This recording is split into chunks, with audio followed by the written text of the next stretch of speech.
नाकाबंदी पर अमेरिकी सेंट्रल कमांड ने बड़ा बयान दिया है। नाकाबंदी निष्पक्ष रूप से लागू की जाएगी। अमेरिका की तरफ से कहा गया है किसी भी देश की शिप से भेदभाव नहीं होगा।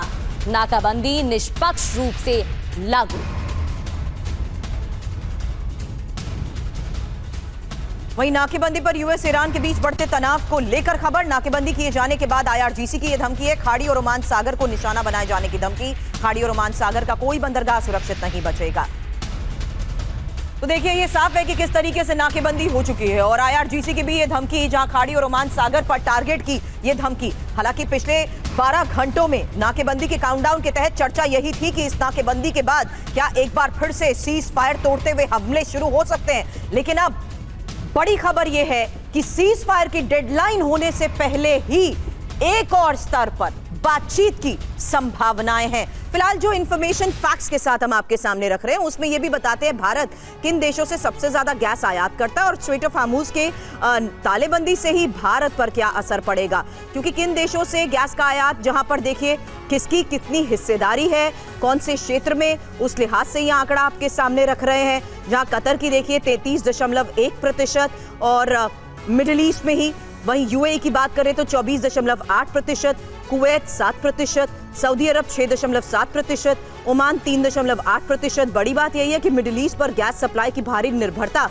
मिडिल ईस्ट से भारत की 75% से ज्यादा गैस सप्लाई सिर्फ कतर, यूएई ही 57.9% गैस सप्लाई करते हैं और हॉर्मूज बंद होने से भारत की 70% गैस सप्लाई प्रभावित होती है। लेकिन इस बीच एक और सबसे बड़ी खबर आ रही है, जहां चीन के रक्षा मंत्री ने अमेरिका को यह चेतावनी दी है कि स्ट्रेट ऑफ हार्मूज में चीन के मामलों में हस्तक्षेप ना करे अमेरिका। चीन ईरान के द्विपक्षीय संबंधों में हस्तक्षेप से अमेरिका बचे।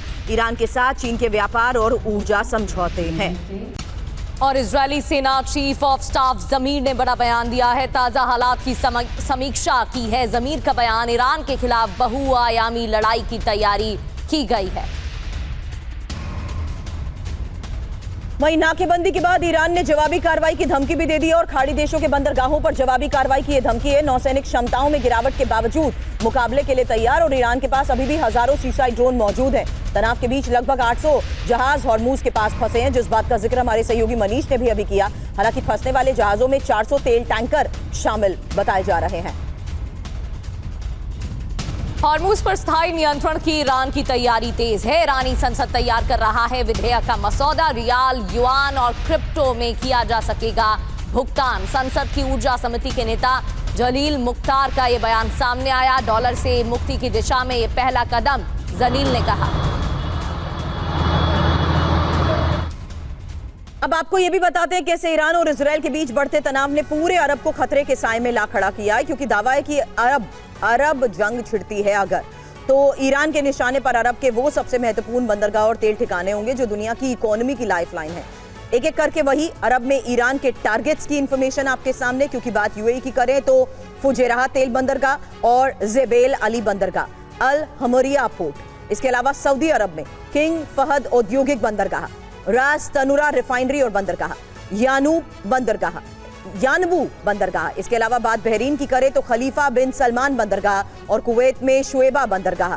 ये अरब में ईरान के टारगेट हो सकते हैं। बढ़ते आगे, यूएन महासचिव एंटोनियो गुटरेस ने बड़ा बयान दिया है। यूएस ईरान से फिर से बातचीत का आह्वान। युद्ध विराम हर हाल में बरकरार रहना चाहिए। मिडिल ईस्ट में चल रहे संघर्ष का सैन्य समाधान नहीं है। अंतर्राष्ट्रीय कानून के जरिए हॉर्मूज समस्या का समाधान होना चाहिए। युद्ध विराम बरकरार रहना चाहिए, ये भी कहा गया। एंटोनियो गुटरेस ने पोस्ट कर अपनी बात कही है। सीज़फायर बरकरार रहना चाहिए, शांति इसी से बहाल होगी।